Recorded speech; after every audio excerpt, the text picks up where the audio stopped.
of deliverance from my enemies, till all my fears are gone. I'm no longer a slave to fear. I am a child of God. I'm no longer a slave to fear. I am a child of God.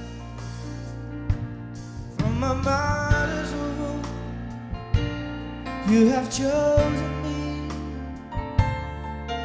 Love has called my name.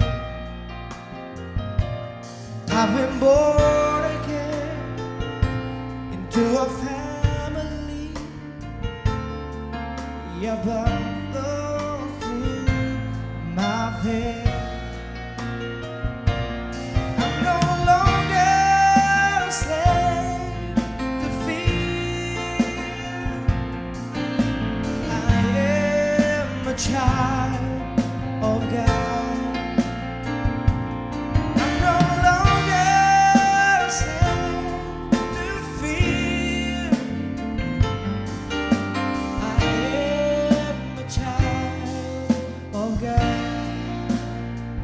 Kita bagi berdiri bersama-sama. You unravel me with a melody. You surround me with a song of deliverance from my enemies, till all my fears are gone. I'm no longer a slave to fear. I am a child, 'cause I'm no longer a slave to fear. I am a child of God. From my mother's womb, you have chosen me. Love has called my name. I've been born again into a family. Your blood flows through my veins. I'm no longer a slave to fear.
am a child of God. I am a child of God. No longer a slave to fear. I'm no longer a slave to fear. I am a child of God. 'Cause I'm no longer a slave to fear. I am a child of God. I'm no longer a slave to fear. I am a child of God.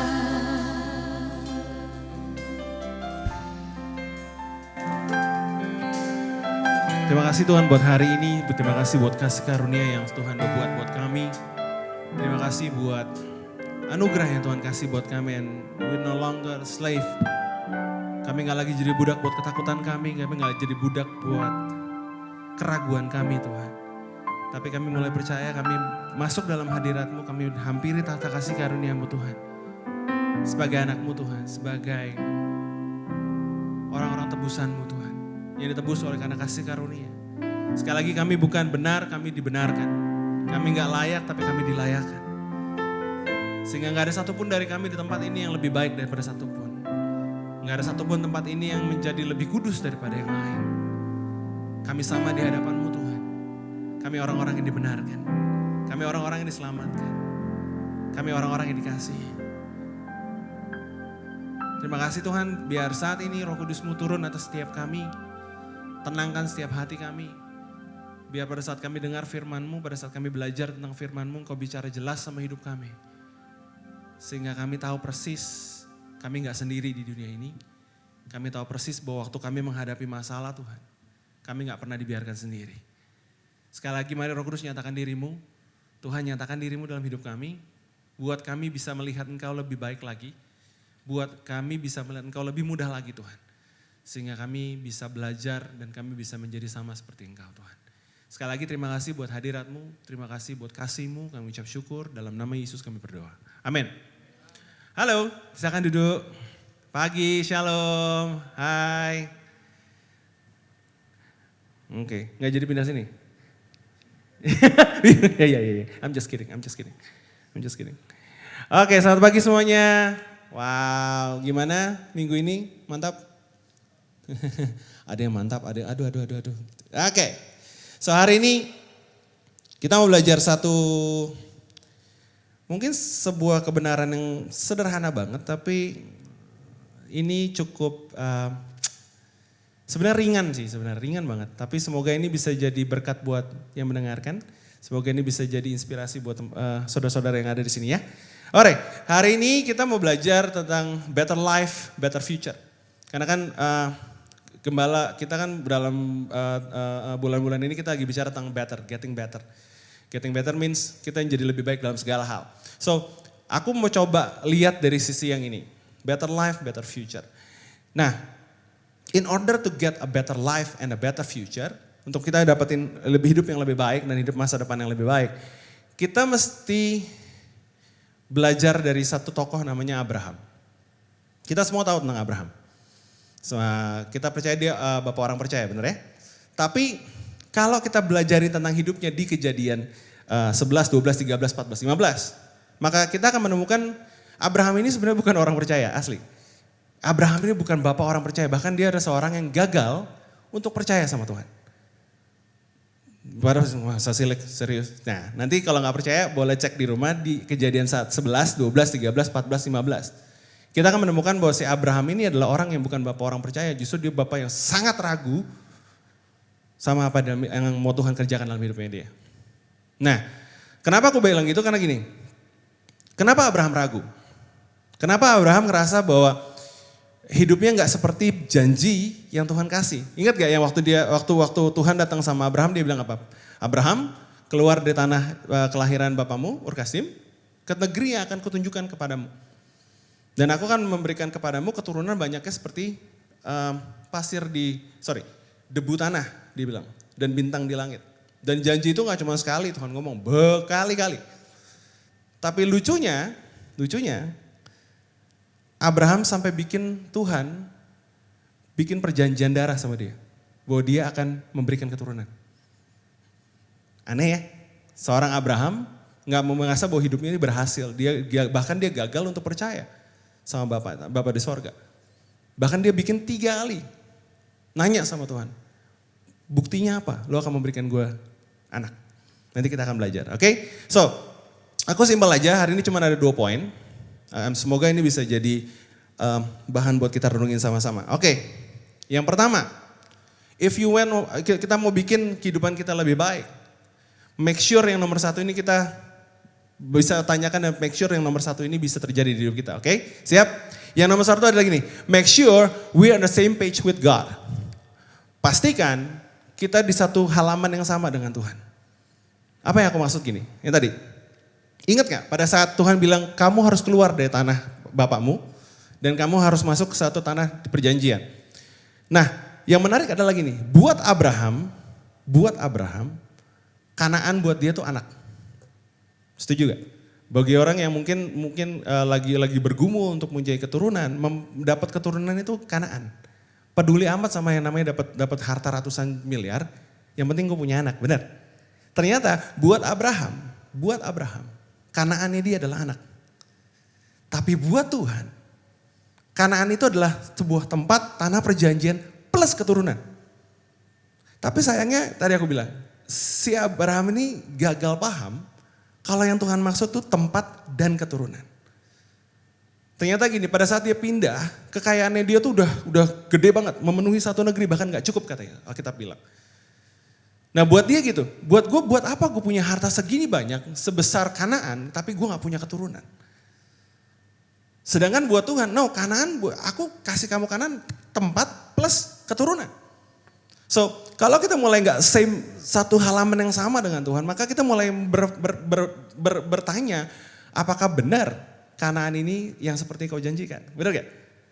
Dan kenapa kau bilang seperti itu? Kalau kita ngomong di kejadian 15, kalau mau kita sama-sama baca deh, yuk kita baca di kejadian 15. Maka tadi aku bilang, Abraham itu bukan bapak orang percaya, dia orang sangat ragu.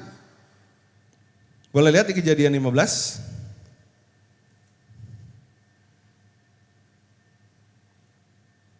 Oke, aku bacain aja ya. Perjanjian Allah dengan Abraham, janji tentang keturunannya. Lihat nih.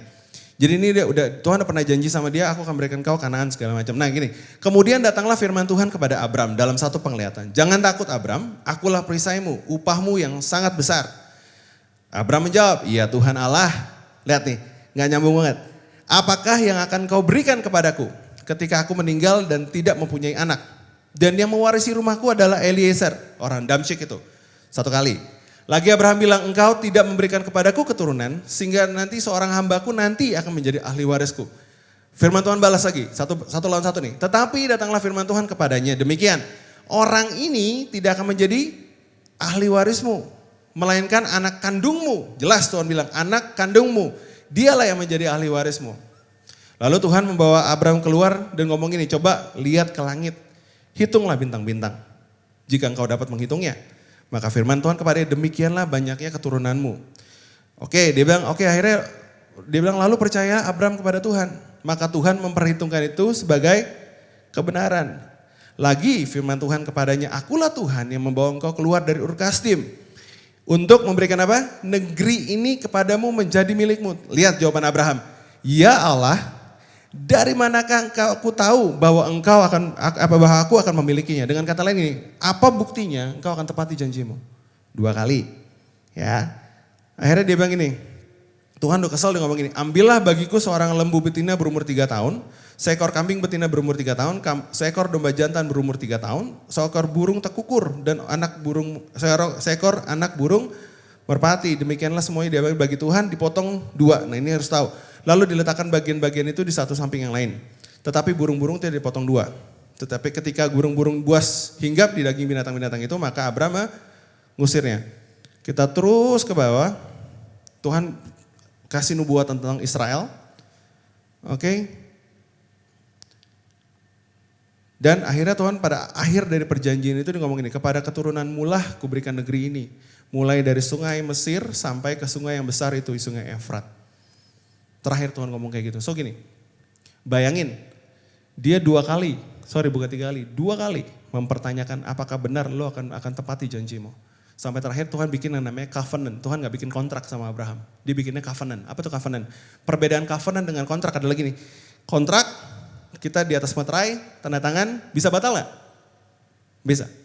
Paling yang terjadi adalah kompensasi ganti rugi, benar? Tapi kalau covenant itu gak bisa batal.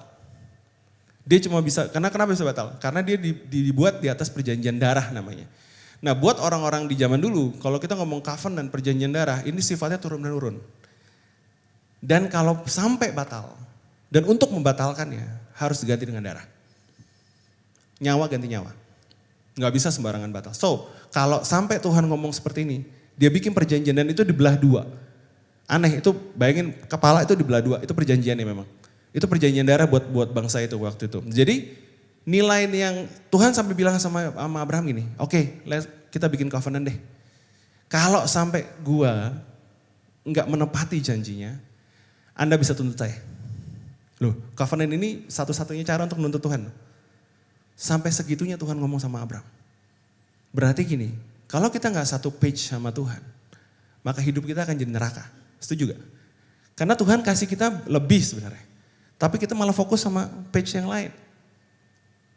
Nah, coba kita renungin sebentar sama-sama. Sama gak Kanaan yang Tuhan maksud dengan Kanaan yang kita lagi jalanin?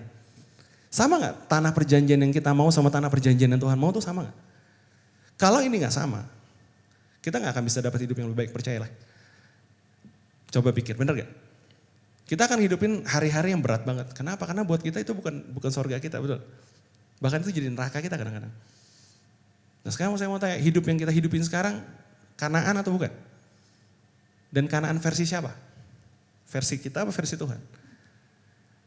Nah, poin nomor 1 adalah gini, make sure we are on the same page with God. Make sure bahwa kita benar-benar satu track yang sama, satu sudut pandang yang sama, ngelihat Kanaan. Bahwa itu adalah tanah perjanjian di mana akan diberikan kepada anak saya dan keturunannya. Dengan kata lain, Tuhan akan memberikan Kanaan itu sama persis dengan Kanaan yang saya maksud.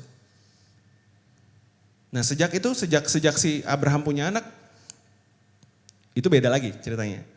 Oke, nah ini menarik. Dia ributin masalah anak sampai 2 kali sama Tuhan. Tapi pada saat negeri itu pun ngalamin kelaparan, dia gak komplain loh sama Tuhan. Kalau misalnya ternyata Kanaan itu sama dengan apa yang Kanaan Tuhan maksud, seharusnya dia ribut, bener gak? Loh katanya tanah perjanjian loh, aku lapar begini piye, betul gak? Seharusnya dia marah sama Tuhan karena kelaparan ini. Nah loh, di ayat yang sebelumnya, Abraham malah melarikan diri ke Mesir. Oh dia tinggalin Kanaan itu, dia tinggalin. Dan kalau kita coba samakan Mesir itu sama dengan dunia. Dia malah tinggalkan apa yang jadi perjanjian dia dengan Tuhan. Dan Tuhan janji sama dia tinggalkan ke dunia sebagai solusi. Banyak yang kayak gitu, banyak. Dan seringkali kita bukan tergoda, kita terjebak bahkan melakukan hal yang sama, betul gak? Makanya tadi aku bilang, Abraham tuh bukan bapak orang percaya sebenarnya. Dia bapak orang yang paling ragu. Dia gak percaya loh. Mestinya gini, kalau misalnya Tuhan bilang Kanaan itu miliknya, seharusnya pada saat kelaparan dia datang dong sama Tuhan dan nanya yang kayak tadi, kalau emang benar apa buktinya? Kan lu bilang, ini buat saya, kenapa jadi begini? Betul gak? Seharusnya dia covenant di situ kan? Tapi enggak loh. Dia malah milih anaknya, dia minta keturunan. So tadi aku bilang, same page gak? 1. Kedua, pada saat terjadi masalah dalam Kanaan kita lari kemana? Nah itu sebenarnya yang bisa menentukan Kanaan itu apa di kita. Apa kita sama atau enggak? Pada saat Abraham lari pun itu kejadiannya menarik di Mesir. Tapi kita gak bahas itu. So yang aku mau sharing adalah seperti ini. Sama gak kita ngomongin Kanaan ini? Are we in the same page with God? Or we are different page with God? Itu yang pertama. Yang kedua adalah gini. Ini bicara tentang, kalau orang dunia tuh bilang tentang mimpi, vision, how you see your world, how you act in your world. Nah, kalau kita lihat di poin yang kedua, sebenarnya waktu kejadian itu udah mulai tenang, si Abraham sudah mulai melihat apa yang Tuhan lihat. Kenapa aku bisa bilang Tuhan lihat apa yang dia lihat apa yang Tuhan lihat. Karena gini, pada saat dia sudah bisa melihat Kanaan menjadi tanah perjanjiannya dia, ingat nggak dia ngajak Lot? Ponakannya dia nih, satu bocah namanya Lot. Nah Lot itu ikut dari dia jalan dari tanah kelahiran dia Ur Kasdim sampai ke Haran. Nah di Haran dia lanjut nih menuju tanah Kanaan. Nah posisinya sekarang Abraham sudah di tanah Kanaan. Oke, kita udah ganti ya. Tadi dia masih meragukan Tuhan sehingga sekarang oke, gue udah punya perjanjian sama Tuhan, fine. Berarti sekarang saya sudah lihat Kanaan sama seperti Tuhan lihat Kanaan. So kalau misalnya saudara-saudara mau make sure bahwa Kanaanmu sama dengan Kanaannya Tuhan, itu tadi. Coba lihat, coba tanya, coba cek sesuai nggak sama firman Tuhan bilang. Sesuai nggak dengan apa yang Tuhan bilang sini. Gitu. Nah begitu Abraham sudah deal sama Tuhan, oke, gue tenang nih sekarang. Nah, kasus timbul lagi. Dia semakin kaya, Lot semakin kaya. Nah, pada saat mereka berdua semakin kaya, satu negeri nggak cukup sama kekayaan mereka. Bayangin nggak kayanya kayak apa? Kambing, domba, unta, sapi, yang mungkin jenis-jenis yang lain yang kita nggak tahu. Mereka piara dan untuk zaman dahulu keuangan mereka tuh financial mereka nggak dihitung pakai dinar atau koin. Semakin banyak ternak mereka semakin kaya. Nah bayangin kalau sampai satu negeri itu nggak cukup sama mereka. Kayaknya tuh kaya apa? Very rich. Akhirnya sampai satu titik mereka tempur di sini. Sebenarnya yang ribut bukan Abrahamnya tapi yang ribut si gembala dombanya. Karena mereka udah gak cukup pemakanan kan. So pada saat mereka ribut akhirnya si Abraham ngomong gini. Lot kita ini kerabat. Jangan berantem lah gak enak dilihatin sama orang Kanaan. Dia bilang gitu. Gini deh. Lu pilih aja. Dia bilang. Kalau ayatnya bilang gini, kamu pergi ke utara, saya ke selatan, kamu ke timur, saya ke barat.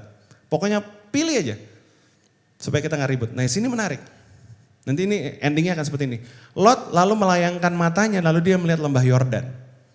Which is dia memilih yang namanya kota Sodom dan Gomora. Sekarang tuh New York bahasanya.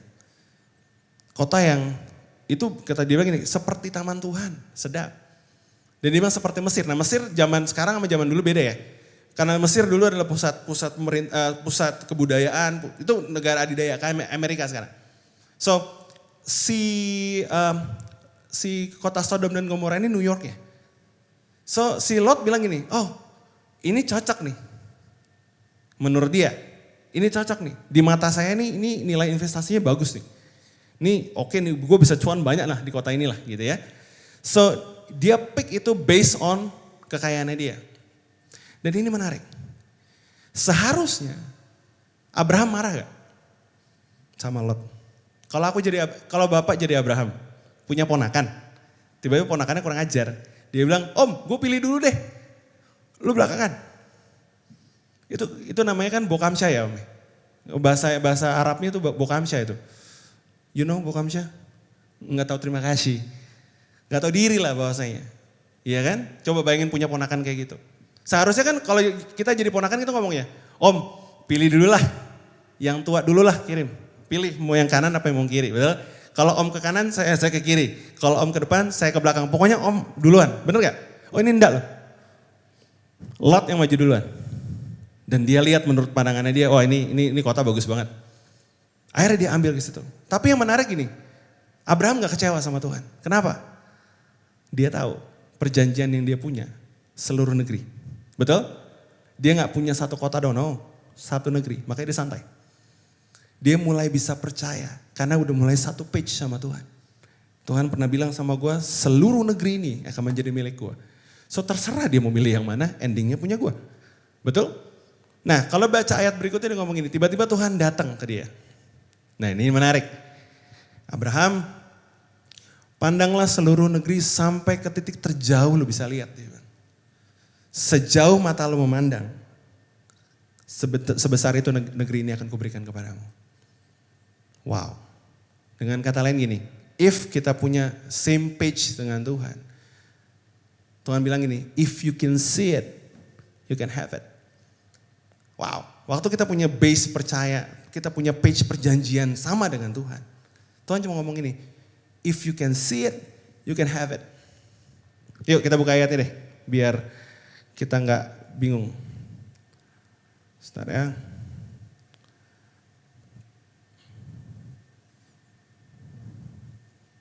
Yuk kita buka di Kejadian 13. Nih kita lihat ayat yang ke-9 dulu deh. Waktu mereka ribut. Bukankah seluruh negeri ini terbuka untuk engkau? Baiklah pisahkanlah dirimu daripadaku. Jika engkau ke kiri maka aku ke kanan. Jika engkau ke kanan maka aku kan ke kiri. Lalu Lot melayangkan pandangnya dan dilihatnya lah bahwa seluruh lembah Yordan itu banyak airnya. Seperti taman Tuhan. Seperti Mesir dan sampai ke Soar. Hal itu terjadi sebelum Tuhan memusnahkan Sodom dan Gomora. Nah, Kejadian 13 ayat 11 ngomong ini. Sebab itu Lot memilih bagian seluruh lembah Yordan itu. Lalu ia berangkat ke sebelah timur. Lalu mereka berpisah. Lihat ayat 12. Dia bilang apa? Abram menetap di tanah Kanaan. Di tanah perjanjian yang Tuhan kasih sama dia. Tapi Lot menetap di kota-kota di lembah Yordan dan berkemah di dekat Sodom. Adapun orang Sodom sangat jahat dan berdosa di hadapan Tuhan. Lihat nih, setelah Lot berpisah dengan Abram, berfirmanlah Tuhan kepada Abram, apa? Pandanglah sekelilingmu dan lihatlah dari tempat engkau berdiri ke timur dan ke barat, utara, ke selatan. Tadi kan Abram bilang apa sama Lot? Kalau kau ke utara, saya ke selatan. Kalau kamu ke timur, saya barat. Nah, Tuhan bilang enggak? Lihat dari utara, selatan, timur, dan barat. Lihat kalau Tuhan bikin perjanjian. Dia bilang gini, sebab seluruh negeri yang kau lihat akan kuberikan kepadamu dan keturunanmu untuk selama-lamanya. Dan aku akan menjadikan keturunanmu seperti debu tanah banyaknya. Sehingga jika seandainya ada yang dapat menghitung debu tanah, keturunanmu pun dapat dihitung juga. Sampai di situ. So, waktu kita udah bisa same page sama Tuhan, it's easy to see your life better. Tapi basicnya itu sama gak dengan yang Tuhan maksud? Nah pertanyaannya gini, Lex, gimana caranya kita bisa sama-sama Tuhan? Gimana caranya kita bisa satu perjanjian sama Tuhan? Step number 1, bangun hubungan kita sama Tuhan, pribadi. Itu gak ada obatnya lagi udah. Nah yang aku maksud di sini bukan saat teduh 1 jam, 2 jam. No. Yang aku maksud bukan yang mesbah doa yang dibangun karena rutinitas, bukan. Tapi sejujur apa kita bisa datang sama Tuhan. Dan seberapa anas kita bisa datang sama dia dalam hadiratnya dia. Setuju gak kalau yang itu? Sering kali kita terjebak, oh saya lagi nggak saat teduh nih bro. Saya biasa 1 jam 8 jam sehari. Buset terus 1 jam apa tidur. Mereka terjebak karena begini, bro biasanya gue 8 jam nih renungan sama Tuhan. Sekarang gue cuma bisa 4 jam karena gue kerja, gue lagi jauh dari Tuhan. Ada yang aneh gak dari statement itu? Loh, Tuhan gak cari berapa jam yang kita buat to spend with God dengan cara seperti itu, no. Tapi seberapa jauh dan seberapa dalam kita mau cari dia dalam waktu-waktu itu. Betul. Seringkali gini, aku nemuin gini, banyak orang terjebak dengan perhitungan manusia. Tapi yang lebih ngeri lagi adalah orang yang tidak pernah melakukan itu sama sekali. Kenapa gue bilang gini? Karena hubungan dengan Tuhan. Aku kemarin sempat lagi makan bakmi, pulang nganterin istriku. Aku duduk nih sama satu bakmi. Dan ini ownernya tuh sepantaran kita lah, sepantaran aku. Gitu. Rencana sih saya pulang dari makan itu kan biasa makan berapa lama sih? Paling setengah jam lah ya. Itu endingnya saya harus nongkrong di situ makannya setengah jam, ngobrolnya 2 jam sama yang punya kedai. Dan we talk about God. We talk about, kita ngomongin tentang Tuhan, tentang gereja dan segala macam. Dan yang menarik adalah gini, waktu kita sharing, orang ini bisa ngomong gini, bro sorry ya, gue masih self-center. Saya juga kaget lah, kok ngomong gitu? Iya, gak tau gue pas lagi ngomong sama lu, kayaknya gue berasa kayak gitu deh. Di situ saya ngerti gini, community, aku bilang komunitas itu gak cuma sekedar kita dalam sebuah ibadah kecil dan kita ngomong itu komsel dan kita nyembah, enggak. Bro, ini hubungan, ini yang Tuhan cari. Dia diam. Lah, lu bisa ngomong sama gue, lu self-center aja tuh ada aneh lo sebenarnya. Aku orang asing. Tapi kenapa lu bisa ngomong kayak gitu? Gak tahu bro, kayak hati gue damai aja pengen ngomong kayak gitu. See? Dan aku bilang, hubungan dengan Tuhan tuh sama seperti itu. Bisa gak sih kita bawa hubungan sama Tuhan ini senatural mungkin? Aku bilang gitu. Oh iya, ini aku ngomong, if you want the same page with God, yuk belajar untuk bangun hubungan sama dia sampai ke level yang private seperti itu. Nggak lagi datang sama Tuhan dengan pemikiran bahwa dia yang maha kudus, kita yang maha dosa. No. Mulai kita masuk dari satu page yang sama, kita datang sebagai orang yang ditebus. Dan dia mati buat kita. Dan kita start dari situ. Itu caranya kita bangun. Itu sih caranya aku secara pribadi kalau lagi datang sama Tuhan. Jadi kita nggak lagi di page yang berbeda, tapi kita mulai satu page yang sama. Kalau Bapak Ibu tanya sama aku, Lex gimana caranya kalau kamu datang untuk nyembah, datang untuk berdoa, datang untuk mikirin sesuatu. Yang kamu pikirin apa? Simple kalau saya. Saya tahu semua berasal dari salib. Dan segala sesuatu berasal dari situ. So setiap kali aku lagi lemah, setiap kali aku lagi capek, setiap kali lagi aku lagi siapin sesuatu atau apa, aku selalu datang ke salib itu. Waktu kita worship selalu di kepala aku dan di otakku selalu bilang gini, I come to your cross. Karena di sini aku ditebus. Start dari sini. Dan mulai dari situ semua akan jadi berbeda. Cara pandang kita akan pasti berbeda. Nah itu yang aku coba sharing. Jadi maksudnya, mau gak kita belajar untuk bangun ini?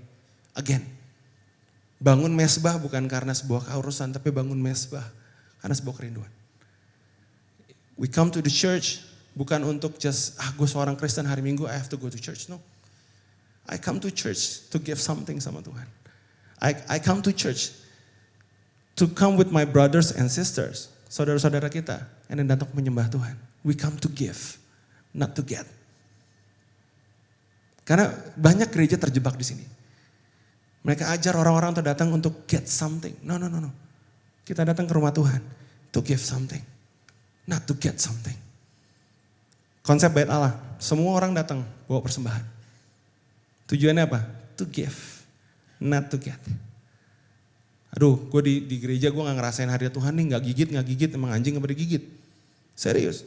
Aduh bro, ini kayaknya kurang menggigil bro, kurang merinding. Buset. Ke kuburan aja, merindingnya betul gak? Nah. Kita datang ke sini bawa worship. We give something, not to get something. If you want the same page with God, start think like that. Bahwa ini rumah Tuhan. Kita datang untuk give something sama Tuhan. Dan Alkitab bilang ini, barang siapa yang memberi akan menerima. Oh iya, barang siapa yang memberi pasti menerima. Oke, kita bisa agree with that? Setuju di sini? So yang kedua ada tadi aku bilang, if you can see it, you can have it. Nah ini kita bicara tentang mimpi. Kita bicara tentang apa sih yang kita inginkan di hidup kita. Selama kita same page sama Tuhan, apapun yang kita lihat, Tuhan kasih. Dia bilang as far as you can see. Jadi gini, hidup kita ditentukan dengan apa yang kita lihat, betul? Hidup ini kita ditentukan di drive, diarahkan dari apa yang kita lihat. Orang dunia bilang itu mimpi. Orang kita di gereja biasa ngomongnya visi, vision. So buat aku apa aja lah, the same thing. Apa yang kamu lihat dalam hidupmu? Apakah kita lihat keluarga kita berantakan, apa kita ngelihat keluarga kita masa lagi dalam satu proses di mana Tuhan lagi satuin? Depends on us. Atau kita lagi fight misalnya, contohnya kita lagi fight masalah financial misalnya. Kita lihatnya apa nih? Kita lihatnya bahwa Tuhan akan berkati kita supaya kita menjadi kaya tok. Atau kita ngerasa Tuhan akan memberkati kita supaya kita bisa berkatin yang lain. Awalnya, kalau saya dulu katanya lu pengen jadi apa? Jadi orang kaya. To be honest, lu iya. Tapi pertanyaan berikutnya adalah buat apa lu kaya? Nah saya diem. Dan sekarang kalau misalnya orang yang sama tadi nanya saya buat apa kamu kaya? Aku udah punya jawabannya. I know kalau Tuhan jauh kasih saya kekayaan tujuannya apa? Saya kemarin ngobrol sama Lewi, dia tanya, lu sebenarnya ke depan 10 tahun lagi mau jadi apa sih? Jadi orang kaya. Why? No, aku gak buat aku diriku sendiri, no. I know. Karena selama ini aku bilang, aku pengen banget ambil bagian untuk berkatin rumah Tuhan. Tapi dalam kondisi yang sekarang gue bilang, gue aja struggle. Every day struggle, every month struggle. Gimana gue mau beri, gue struggle begini. Tapi mimpiku satu, aku bisa kasih lebih dari apa yang aku bisa buat kasih. Simple. Karena aku tahu banyak orang yang bisa diberkati lewat itu.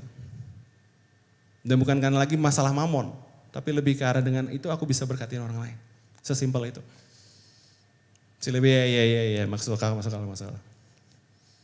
Simple things. Yeah, so, apakah kita, satu tadi aku ulangin lagi, apakah kita the same page with God? Because when we start to same page with God, apapun yang kamu lihat, itu bisa dapat. Siapa yang pengen keluarga besar diselamatin di sini? Siapa yang pengen mungkin mama papa bisa kumpul lagi? Ada loh yang kayak gitu. Aku ketemu teman-teman yang mereka kelihatannya fine-fine aja begitu ngobrol. Mereka punya ketakutan itu.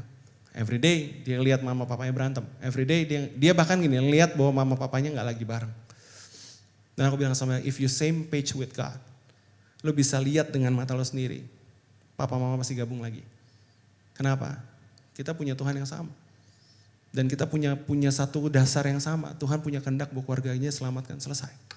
So if you want to save your family, cari Tuhan. Bikin sama page sama Tuhan. Dan bikin perjanjian sama Tuhan. Aku selalu bilang gitu, banyak yang keluarga-keluarga yang harian ini seperti ini.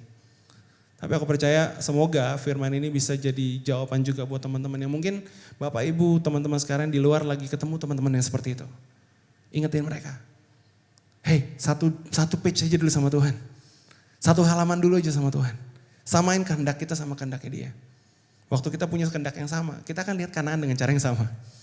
Dan keturunan bukan lagi priority, keturunan itu pasti. Di sini kan, jadi gini, Tuhan bawa Tuhan gini, Kanaan itu poinnya, keturunan itu plusnya. Karena bagi Abraham tadi enggak kan, keturunan itu poinnya, tanah itu plusnya. Terbalik Tuhan bilang, no, tanah ini poinnya, keturunan ini pasti. Ya dong, gue kasih lu tanah tapi gue gak kasih keturunan buat apa? Ini menarik. So kita mesti twist pemikiran kita. Sama gak gitu? Kanaannya kita. If you can see it, you can have it. Tuhan bilang. Nah semoga ini bisa jadi things yang nguatin kita minggu ini. Yang bisa jadi jawaban buat teman-teman mungkin yang lagi struggle saat ini. So be strong, cari Tuhan, dan lihat pemulihan depan mata. If you can see it, you can have it. Kita ngarepin apa lagi? Tuhan do something dalam keluarga besar kita. If you can see it, you can have it. Kita lihat apa? Orang tua kita mungkin lagi sakit, lagi struggle. Dan kita ngarepin ada kesembuhan buat hidupnya dia. If you can see it, you can have it. Tapi same page dulu sama Tuhan. Satu dasar dulu sama Tuhan. Dan aku percaya pasti itu ada something yang gonna happen with your life. Dan ini juga khotbah gak cuma buat saudara-saudara semua, it's for me. Especially for me. Kita juga lagi struggle. Dan aku bilang sama istriku, let's do it. Aku lihat pemulihan, aku lihat gimana Tuhan kerja, selesai. Dan perjanjiannya jelas. Tuhan mau kita diberkati, selesai. So, semoga ini bisa jadi kekuatan buat saudara-saudara sekalian. So, ini bisa jadi sharing buat teman-teman. Oke, yuk selesai. Kita berdoa lagi. Tuhan terima kasih buat hari ini. Kami belajar bahwa kami mau belajar untuk satu page sama Tuhan. Satu halaman yang sama dengan Tuhan. Bahwa yang kau kehendaki adalah kami menjadi serupa dengan Kristus. Yang kau kehendaki kami menjadi sama seperti Kristus. So Tuhan, ajar kami untuk satu page sama Tuhan. Ajar kami untuk meneliti jauh lebih dalam lagi tentang hati-Mu Tuhan. Biar kami melihat seperti kau lihat. Dan ada satu statement bagus banget, dia ngomong gini. If you can see what I see, then you will do what I do. Kalau kamu bisa lihat apa yang aku lihat, kamu akan lakukan apa yang aku lakukan, Tuhan bilang. Dan quotes ini interesting karena aku pikir benar. Kalau aku bisa lihat dari sisi yang sama dengan Tuhan, maka sebenarnya aku akan melakukan hal-hal yang besar sama seperti Tuhan. Betul?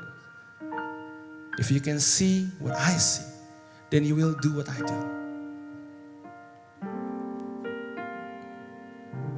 Tuhan biar message yang simple, sederhana ini tentang bagaimana kami melihat itu membuat kami menjadi hidup yang lebih baik Tuhan.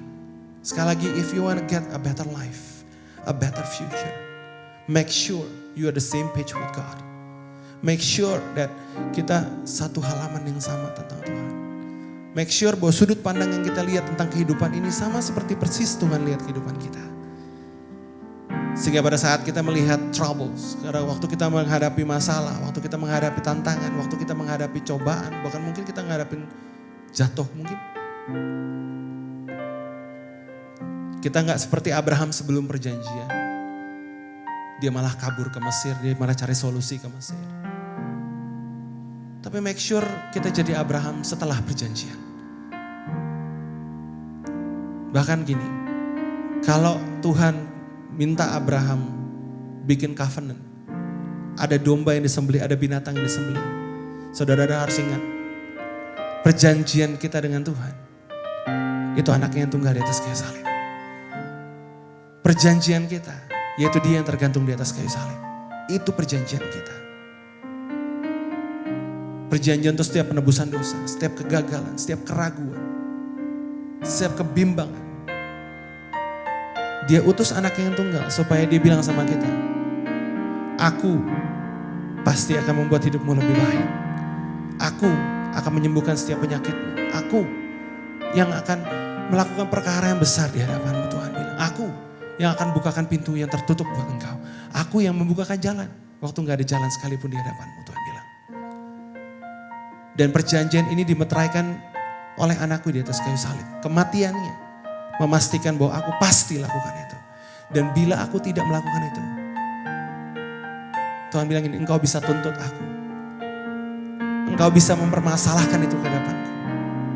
Tapi ketahuilah, Tuhan bilang, aku adalah Allah yang tepat janji, Tuhan bilang. Aku adalah Allah yang selalu menepati setiap perkataanku.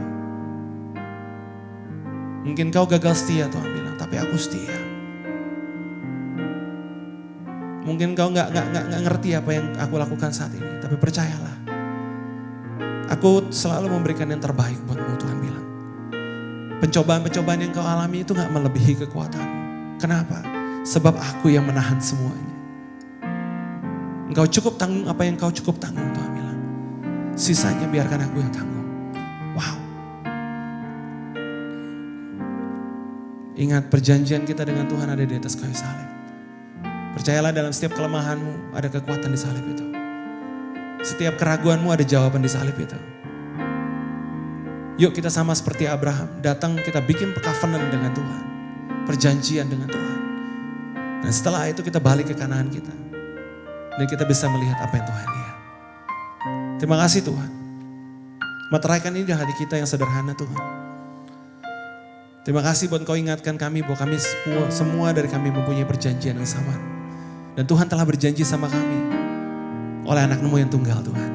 Kami ucap syukur buat salib-Mu, buat pengorbananmu, sehingga memampukan kami, melayakkan setiap kami untuk memanggil ya Aba, ya Bapa. Terima kasih Tuhan, sekali lagi kami mau coba melihat keluarga kami dipulihkan. Kami mau coba lihat keluarga besar kami dipulihkan. Kami melihat saat ini Tuhan bahwa anak-anak kami dipulihkan Tuhan. Mereka dilindungi, mereka dijaga oleh Engkau. Kami percaya bahwa mereka gak akan terjadi apa-apa dalam hidupnya mereka. Bahkan justru masa depan yang luar biasa akan terjadi sama anak-anak kami. Penyertaan Tuhan akan menyertai anak-anak kami, keluarga besar kami, financial kami. Dan kami percaya Tuhan gak akan pernah jauh dari kami. Kami serahkan hidup kami ke dalam tangan-Mu. Kami serahkan hidup keluarga kami ke dalam tangan-Mu. Kami serahkan semua ketakutan kami, keraguan kami. Kami serahkan saat ini ke dalam tangan-Mu Tuhan. Ajar kami untuk satu halaman sama Engkau Tuhan. Izinkan kami melihat apa yang Kau lihat. Sehingga kami mengerti bahwa semua yang Kau pikirkan itu yang terbaik buat kami. Terima kasih Tuhan, hati kami tenang, hati kami damai. Karena kami tahu kami punya perjanjian dengan Engkau yang selalu mengasihi kami dan menjaga kami. Terima kasih Tuhan.